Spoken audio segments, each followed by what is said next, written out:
बिस्मिल्लाहिर्रहमानिर्रहीम।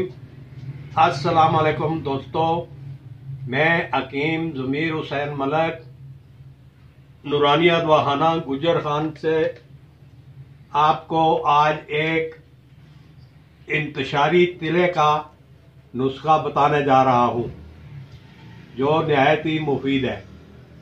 नुस्खा ये है, ग्राइसलीन 100 मिलीलीटर, सुम्बलफार 1 ग्राम। सुम्बलफार बारीक पीस कर ग्राइसलीन में मिला लें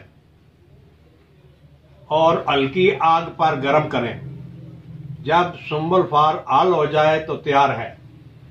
माचिस की तीली इस रोगन में डुबोकर उज़ूए मखसूस पर लकीर लगाएं और ऊपर केले का छिलका बांधकर रोजाना पट्टी कर दिया करें।